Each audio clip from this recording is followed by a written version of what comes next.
ఆయన కనుక నిజంగానే 42% దానికోసం చిత్తశుద్ధితో పనిచేసి ఉంటే డెఫినెట్గా ఆయనను అప్రిషియేట్ చేసేవాడిని. ఎన్ని తప్పులు చేశాడు ఒకసారి నేను చెప్తాను మీకు. నంబర్ 1 ఏంటంటే కామారెడ్డి డిక్లరేషన్ అమలు చేయాల్సిన బాధ్యత ఆయనకు ఉన్నది. ఆయన ఏం చేశాడు? డెడికేటెడ్ కమిషన్ వేశాడు. దాన్ని ఒక నామమాత్రపు సంస్థగా పెట్టాడు. డెడికేటెడ్ కమిషన్ వేయాలని ఎవరు చెప్పారు అంటే K Krishnamurthy versus union of India కేసులో లోకల్ బాడీస్ విషయంలో ట్రిపుల్ టెస్ట్ అనేది వాళ్ళు మ్యాండేటరీ చేశారు. ఈ ట్రిపుల్ టెస్ట్ ఏదైతే మ్యాండేటరీ చేశారో ఈ ట్రిపుల్ టెస్ట్కు తప్పనిసరి ఏంటి అంటే డెడికేటెడ్ కమిషన్ వేయాలి. అయితే ఆ సుప్రీంకోర్టు గైడ్లైన్స్ ప్రకారంగా ఉన్న ఆ ట్రిపుల్ టెస్ట్ను అపహాస్యం చేశాడు. భూసాని వెంకటేశ్వరరావు గారిని అపాయింట్ చేశాడు. అయితే సర్వే ఎవరు కండక్ట్ చేయాలి?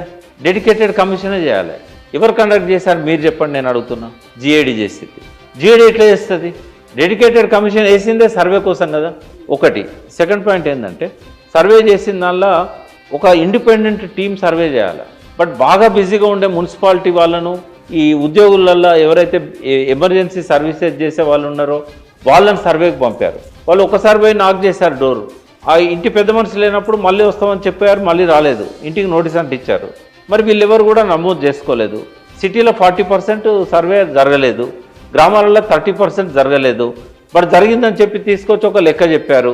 ఆ లెక్క టాలీ కావట్లేదు. దేంతో టాలీ కావట్లేదు? రేషన్ కార్డులతో టాలీ కావట్లేదు. రేషన్ కార్డులు ఎక్కువ ఉన్నాయి, సర్వేలో వచ్చిన అప్లికేషన్ తక్కువ ఉన్నాయి. రెండవది 2011 సర్వేతో కూడా మ్యాచ్ కావట్లేదు. 2011 సర్వే అప్పటికిప్పుడు జనాభా పెరుగుతారా తగ్గుతారా? హైదరాబాద్ సిటీ పాపులేషన్ అనుకుందాం, పెరిగిందా తగ్గిందా? మరి ఎందుకు పెరగలేదు? 2011 కంటే తక్కువ అప్లికేషన్లు ఎందుకు వచ్చినాయి?